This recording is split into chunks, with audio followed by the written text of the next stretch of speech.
God, our fortress, our refuge and strength. That's not exactly a metaphor that enters your mind when you sit peacefully at home on your sofa, a nice warm cup of cocoa in your hands. It is not even an image for glorious winners of a struck battle, celebrating the victory they achieved. It is more an image of God for someone who's losing the battle against cancer in some hospice. Or maybe the vision of God that a child may dream of that has just been beaten up by its drunken father once more. It is an image for the powerless and scared to death and the wounded. Faith is the way that leads to that last fortress to retreat to, and God is waiting there as the refuge of those who can't keep on fighting anymore. We know that this metaphor of God as a mighty fortress did not develop in a moment of glory and pride. It is most likely that the poets and musicians of ancient Israel composed Psalm 46 when they were facing a terrible defeat. And this image also did not appeal to a proud, self-assured Martin Luther with a raised fist, refusing to retract all of his writings, shouting out, "Here I stand, I can do no other," as some historians and theologians suggested later. No. Actually, he wrote his famous hymn about God as a mighty fortress about 6 years later, in the Black Year of 1527, when Luther not only suffered from an embarrassing breakdown during a worship service, but also had to deal with feelings of depression and guilt, because the Bishop of Passau burned a student of his as a Lutheran heretic. That was a heavy load of responsibility to carry on one's shoulders. And to make things even worse, Luther's hometown Wittenberg got struck by the plague in the month of August 1527, a threat even worse than Ebola, with literally no way to protect yourself against it. Although Luther was told by the authorities to shut down the university and leave the city, he refused and instead opened his own house for infected neighbors, friends, and students. His wife, Käthe, heavily pregnant at the time, took care for the sick, and of course Luther feared for her life as well as of those of their children. Death came very close these days. Death, fear, and defeat, guilt and depression. That was the situation that Luther had to deal with in the year in which he composed his most famous hymn. All in all, it was an ideal breeding ground for questioning God. The faith crisis went so far in these months that Luther even wrote, "My connection to Christ is hanging on a thread." Suffering made his trust into God's grace painfully thin these days. Luther interpreted this as a work of Satan, the fiend, who is riding against us on our self-accusations and self-doubts like a powerful army on wild horses. Ein feste Burg ist unser Gott. A mighty fortress is our God. That is the hymn of one who can't stand it any longer, of a defeated who has no good reason to believe, but clings to his faith anyway. Not the raised fist, but hands outstretched in prayer. That is the true gesture of Luther's hymn.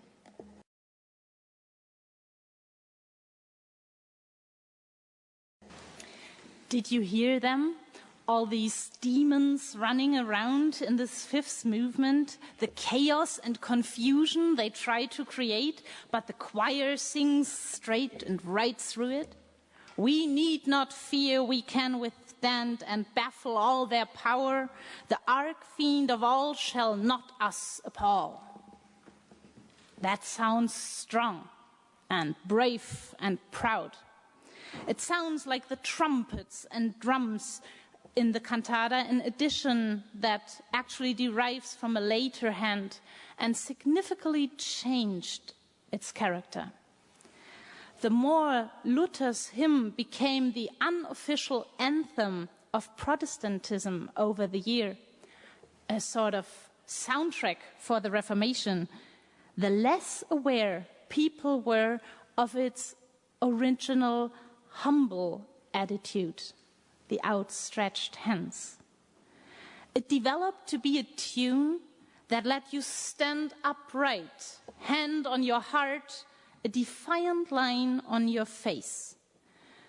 It changed into a battle song with a raised fist, and the faith in Jesus, which was Martin Luther's major theme in that hymn, became negligible over the years. Citizens sympathizing with the Reformation stood in front of city halls and Catholic worship services, trying to push the authorities to become part of that movement too. In 1848, the students who first dreamed the dream of a Germany as a united and free republic instead of 100 little kingdoms sang Ein feste Burg ist unser Gott at their historic meeting at the Wartburg, the very fortress where Martin Luther was hiding for a year after he was excommunicated by the Pope and condemned as an outlaw by the emperor. You find a picture of that mighty fortress, the Wartburg, in your bulletin. The way the anthem of Protestantism got adapted and transformed, it became sort of an anthem of a new German nation, helping to overcome regionalism and small-mindedness. But the pendulum of history swung slowly back to the other side. When the popularity of Cantata 80 was enhanced in 1870, when the Bach-Gesellschaft published it with enlarged orchestration, trumpets and timpani, this unfortunately marked a beginning of misuses. In the wake of the German-French War of 1870-71, the cantatas opening victory fanfares and Luther's revolutionary hymn were appropriated by a rising nationalistic movement. Luther's concluding words, "Ours remains the kingdom," became the quintessence of a pan-German secularized Protestantism. In the First World War, German soldiers went to battle with Luther's song on their lips and the words, "God with us," on their belt buckles, as an expression of a fatal alliance of religion and state. About 20 years later, the Nazis amplified the sacrilege. A mighty fortress was integrated into the soul-stirring beat of wartime rituals, ultimately degrading it to announcing the military news broadcast. The first movement of Bach's Cantata 80 was the background music for the announcement of the names of the fallen German soldiers. I guarantee you a whole generation that hears that song can think of nothing else. The Nazis' nationalistic pseudo-religion, of course, interpreted the line, "But for us fights a mighty one whom God has sent to save us," differently. For them, this chosen mighty one was not Jesus Christ, the Savior, but Adolf Hitler, the Führer. All of that was reason enough for the so-called confessing church, a movement of hundreds of Protestant pastors opposing Hitler and his attempts to Nazify the church, to use the very same song, "Ein feste Burg ist unser Gott," for their own purposes, emphasizing that the arch-fiend of all, whom God is fighting, took its present shape in Hitler. The powers of evil grim, we tremble not for them. Their rage we can endure, for lo, their doom is sure. One little word shall fell them. These words had their special meaning in the ears of pastors and theologians like Dietrich Bonhoeffer, who fought in the resistance and lost their life in the concentration camps. The last time so far that Ein feste Burg ist unser Gott played an important role in German history was in the year 1989. I don't know if you are aware of it, but the German reunification really started during the peace prayer meetings at the Nikolai Church in Leipzig.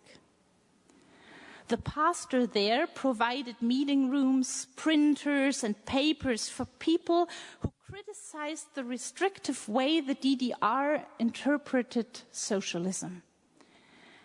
And apropos of nothing, he taught people who have never been in a church before to pray and to sing Luther's hymn.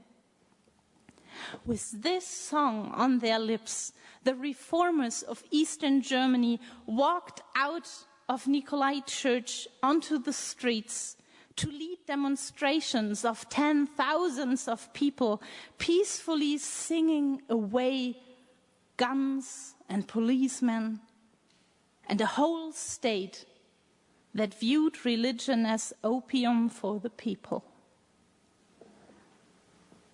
Probably no other song is as ambivalent in German ears as this one, so laden with meanings and interpretations. But once in a while, during all this long history of this hymn, you could really get a glimpse of God through it, despite all these demons running wild in its history.